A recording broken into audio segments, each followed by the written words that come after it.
Começa agora o programa Conexão Eleitoral, uma produção do Tribunal Superior Eleitoral.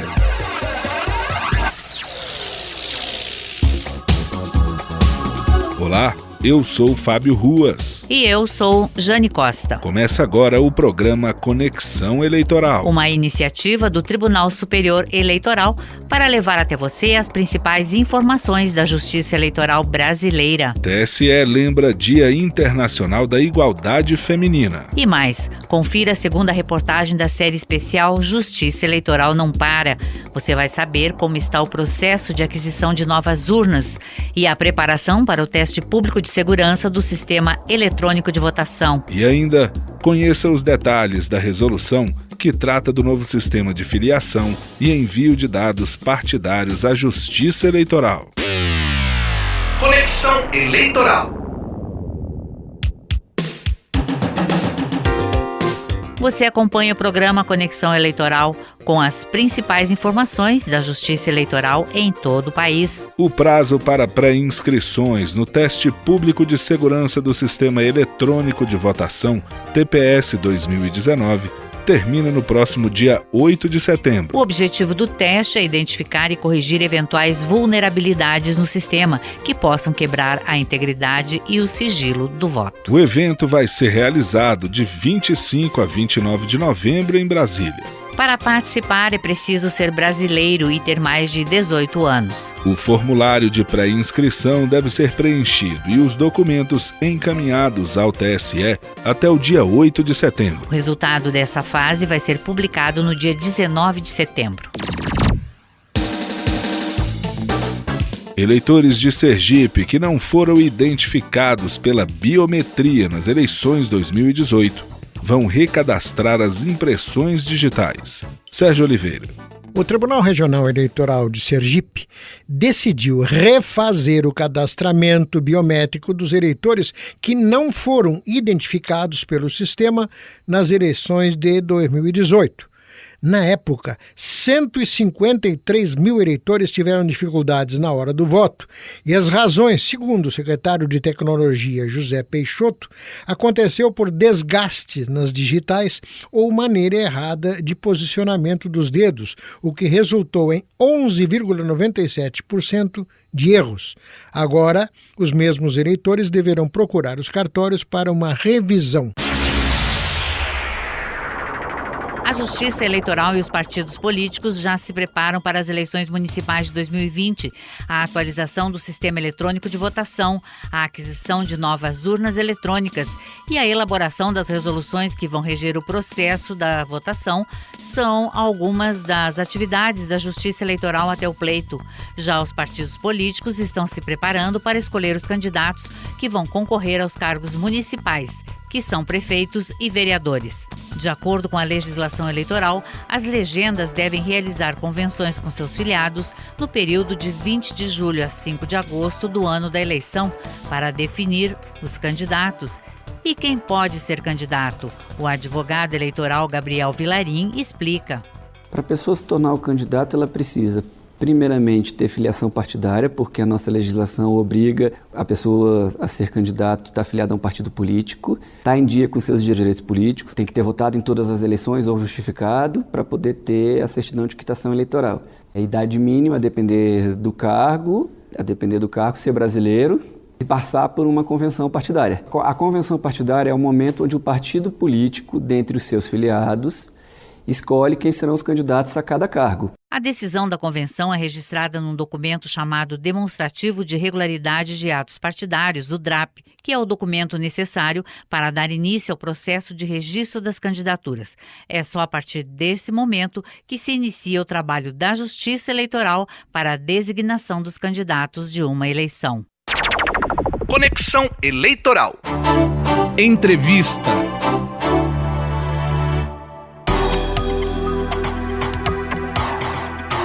O TSE aprovou uma minuta de resolução que institui o novo sistema de filiação partidária. Henrique Amaral. A minuta de resolução que institui o novo sistema de filiação partidária foi aprovada pelo plenário do Tribunal Superior Eleitoral no dia 20 de agosto. Agora, o programa vai funcionar de forma integrada com o sistema de gerenciamento de informações partidárias. Uma das novidades é que a gestão do sistema de filiação passa das corregedorias eleitorais para as presidências do Tribunal Superior Eleitoral e dos tribunais regionais eleitorais. O acesso do cidadão às relações de filiados e outras funcionalidades também estão disponíveis no novo sistema. Os órgãos de direção nacional dos partidos políticos terão pleno acesso às informações de seus filiados constantes do cadastro eleitoral. Diante das considerações trazidas na audiência pública, a ASEC, em consulta à Secretaria da Corregedoria Geral Eleitoral, tomou conhecimento de decisões deferitórias do acesso de Diretório Partidário Nacional aos dados dos filiados constantes do cadastro eleitoral. Todas as sugestões foram examinadas pelas nossas áreas técnicas mediante extenso e cuidadoso trabalho. E a ASEC atuou em conjunto, que é a unidade técnica encarregada, atuou em conjunto com as unidades de cunho técnico operacional, seção de candidaturas e informações partidárias e coordenadoria de registros partidários, autuação e distribuição. Você ouviu a presidente do TSE, ministra Rosa Weber, que propôs a minuta de resolução aprovada pelo plenário da Corte. Agora vamos tirar as dúvidas sobre o novo sistema com o coordenador de registros partidários do TSE, Brunei Brum. Muito obrigado por atender o programa Conexão Eleitoral. Brunei, a gente viu na matéria que o novo sistema de filiação partidária vai ficar integrado com o sistema de gerenciamento de informações partidárias. Além dessa mudança, quais as principais novidades que chegam com esse sistema? Bom, além da integração com o sistema de gerenciamento de informações partidárias, que possibilitará um controle entre a direção do órgão partidário e o sistema filia, ou seja, a partir do momento que terminou a vigência de determinado órgão, os usuários estarão inabilitados a utilizar o sistema de filiação partidária. Essa é uma grande vantagem dessa integração entre os dois sistemas. Uma outra vantagem é a possibilidade de os usuários poderem utilizar o sistema tanto em âmbito municipal, estadual quanto nacional. Não será destinado apenas uma das esferas partidárias a trabalhar. Elas poderão trabalhar integradamente e concomitantemente em cima da mesma lista de filiação partidária. O cidadão também tem acesso a essas informações de filiação partidária, né, Bruni? Exato. O partido deve entregar a lista de filiação partidária à Justiça Eleitoral em 2 prazos do ano, nos meses de abril e no mês de outubro. Feita a entrega, essa lista é processada pela Justiça Eleitoral, feito um batimento com outros sistemas do TSE e, após isso, essa lista se torna oficial, sendo publicada no site do TSE, acessível a todos os cidadãos. O acesso a essas informações é importante porque o prazo de filiação partidária é uma das condições de elegibilidade para os candidatos. Isso. Uma das importâncias dessa ficha de filiação, além de possibilitar a organização pelos partidos políticos, é a análise de uma importante condição de elegibilidade no momento do registro de candidatura. Para que seja candidato, para que se lance candidato, uma das condições é estar filiado pelo menos 6 meses antes das eleições. E é justamente por meio dessa lista que é aferida essa condição de elegibilidade no momento do julgamento do registro de candidatura. O que acontece em casos de dupla filiação, quando uma pessoa tem 2 registros em partidos diferentes? A legislação ela indica que no caso de dupla filiação partidária, como muito bem dito, no caso de filiado em partidos distintos, em datas distintas, deve prevalecer a filiação mais recente. O sistema, após o envio das relações à Justiça Eleitoral e devido ao processamento, ele fará automaticamente o cancelamento da filiação mais antiga, devendo prevalecer a mais recente, de acordo com o que determina a legislação. Como você disse no início da entrevista, para a questão da filiação partidária, existem 2 prazos, em abril e outubro, quando o sistema é consolidado, mas a qualquer momento é possível que o partido insira novos filiados ou retire nomes dessa lista? É interessante que o partido mantenha essa lista atualizada.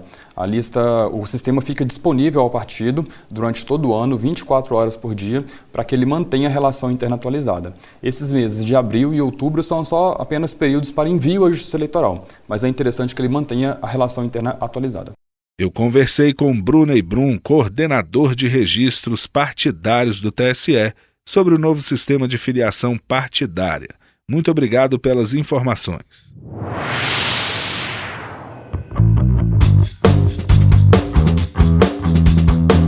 A participação feminina é essencial para as eleições do nosso país. As mulheres já representam mais de 50% do eleitorado brasileiro, mas o número de candidatas que concorrem a cargos eletivos ainda é pequeno. 26 de agosto, Dia Internacional da Igualdade Feminina, marca uma data para comemorar as conquistas e diminuir a distância entre homens e mulheres na representatividade política. O caminho ainda é longo, lembra a professora da Universidade de Brasília, Kátia Maria Belisário. As mulheres representam 10% nas prefeituras, nos governos, 10, 12%, então ainda é um valor muito baixo, né? A gente está em 2019. Conta a história que no Brasil, já no início do século XX, as mulheres, como negros, ainda eram tidos como intelectualmente incapazes. Foi quando Leolinda Daltro decidiu entrar para a história em 1910. A luta dela pela participação da mulher na política resultou em um movimento que foi ganhando força em todo o país. Em 1927, uma lei estadual no Rio Grande do Norte concedeu o direito de votar às mulheres. A professora Celina Guimarães tomou coragem para fazer a inscrição eleitoral e se tornou a primeira eleitora da América Latina. No ano seguinte, Alzira Soriano foi a primeira mulher a ser eleita. Foi escolhida para ocupar a prefeitura da cidade de Lages, no Rio Grande do Norte. O Código Eleitoral de 32 trouxe uma conquista. O voto feminino passou a ser lei em todo o Brasil. No ano seguinte, Carlota Queiroz foi a primeira deputada federal do país. 40 anos depois, Eunice Miquiles foi a pioneira no Senado Federal, em 1979.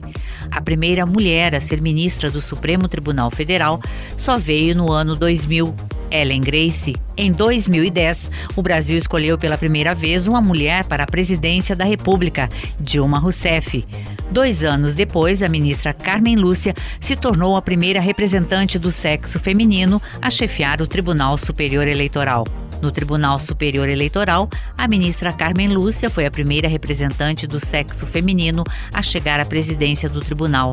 A atual presidente do TSE, ministra Rosa Weber, se tornou em 2018 a primeira mulher a comandar a Justiça Eleitoral durante eleições gerais. O povo brasileiro está de parabéns com a festa da nossa democracia, que transcorreu como ele, povo, e o nosso país merecem, com tranquilidade e com paz. Mulheres fortes, pioneiras, que servem de exemplo para as próximas gerações. O caminho para o futuro passa pela educação de crianças e jovens, garante a secretária nacional de Política para as Mulheres, Cristiane Brito. As nossas crianças de hoje precisam ter uma referência e precisam saber que elas podem chegar lá.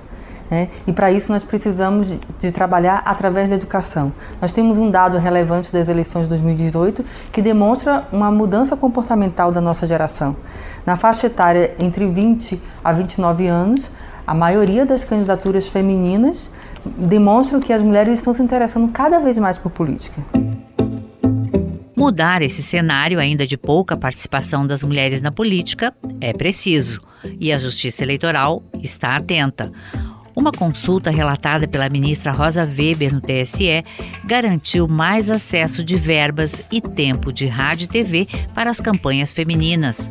A advogada eleitoral Gabriela Barilli lembra outras medidas já adotadas para garantir a igualdade de direitos entre homens e mulheres na política. 30% do tempo de TV deve ser destinado às mulheres, 30% do fundo de financiamento de campanha também para as mulheres, e isso vai refletir sim cada vez mais no resultado das eleições. Elas têm sim garantido não apenas um nome numa lista de um partido político, mas elas têm a garantia de ter o seu nome competitivo, elas têm um fundo partidário que é destinado a elas e é garantido por lei. Devem ser destinados também 5% do fundo partidário para o financiamento de programas que incentivam a participação de mulheres na política.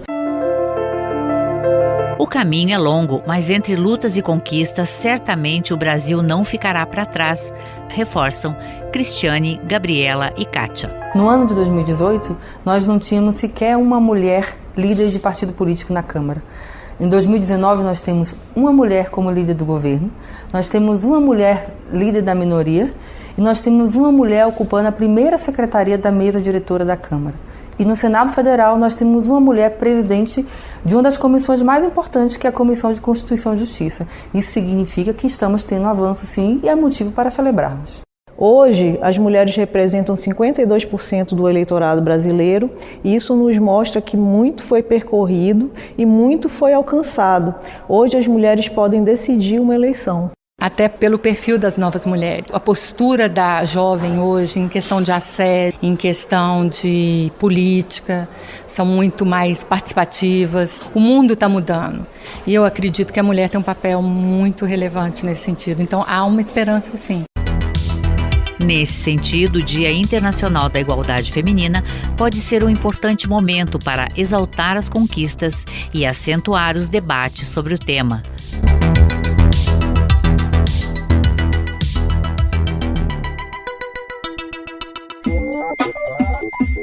Você está ouvindo Conexão Eleitoral. Fique por dentro. A Justiça Eleitoral do Rio Grande do Sul levou 20 jovens do Centro da Juventude Cruzeiro para tirar o primeiro título de eleitor. A ação foi em parceria com a Central Única das Favelas. A Escola Judiciária Eleitoral Gaúcha vai promover mais 2 ações em parceria com o Centro da Juventude para conscientizar os jovens sobre a importância do processo político e eleitoral. No dia 18 de setembro, eles vão acompanhar palestras sobre cidadania e participação feminina na política. O segundo encontro, no dia 14 de outubro, vai tratar da segurança da urna eletrônica e as fake news. Ainda no Rio Grande do Sul, o TRE apresentou mais uma ação inclusiva, o programa permanente Mais Mulheres na Política. Ele é destinado à promoção de ações educativas e de conscientização da sociedade sobre a relevância da participação feminina na política. A Escola Judiciária Eleitoral Gaúcha vai oferecer ações educativas voltadas à contextualização da atuação das mulheres na política brasileira e ao fomento das candidaturas femininas. Justiça Eleitoral em anos sem eleições. Para as eleições municipais de 2020, a Justiça Eleitoral já planeja uma série de medidas administrativas. Estão em andamento o processo de aquisição de novas urnas e a preparação do teste público de segurança do Sistema Eletrônico de Votação. O TPS é realizado aproximadamente um ano antes da eleição, quando o TSE convida investigadores, hackers, para testarem cerca de 40 barreiras digitais do sistema eleitoral. A ideia é trazer a colaboração da sociedade para melhorar o sistema de votação e apuração das eleições, explica o secretário de Tecnologia da Informação do Tribunal, Giuseppe Janino. Os sistemas são abertos, a sociedade vem, ela pode participar, analisar e testar e contribuir principalmente.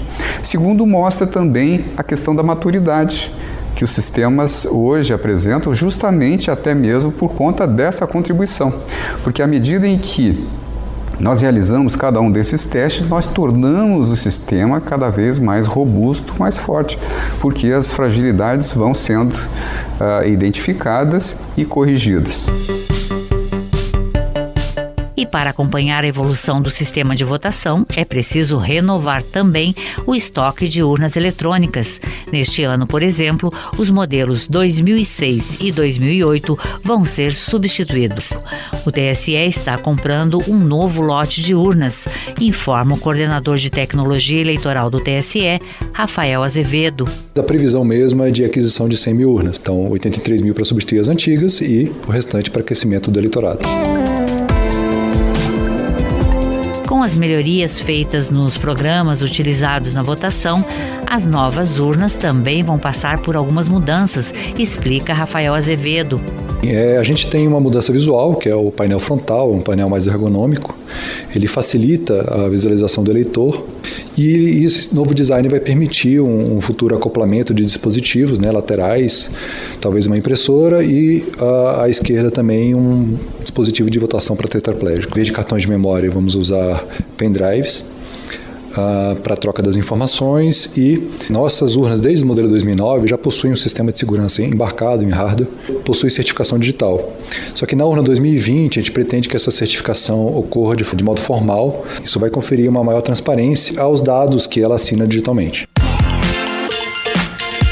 A primeira edição do teste público ocorreu em 2009 com 37 investigadores. A última edição do TPS, em novembro de 2017, teve a participação de observadores internacionais, além dos hackers. E as pré-inscrições para a edição do TPS deste ano já estão abertas.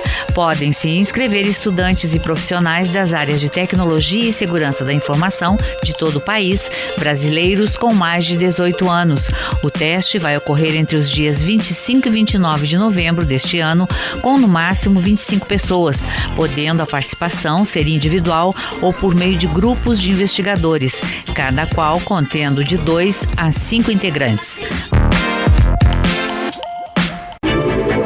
Justiça Eleitoral em anos sem eleições.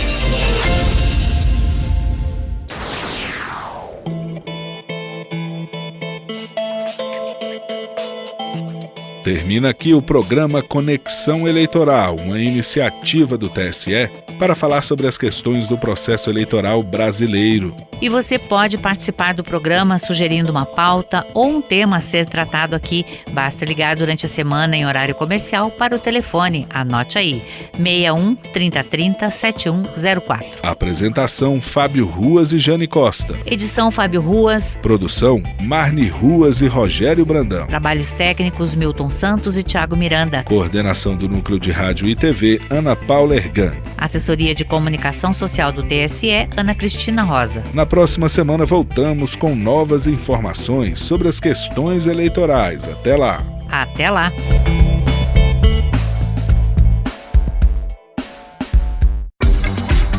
Termina aqui o programa Conexão Eleitoral, uma produção do Tribunal Superior Eleitoral.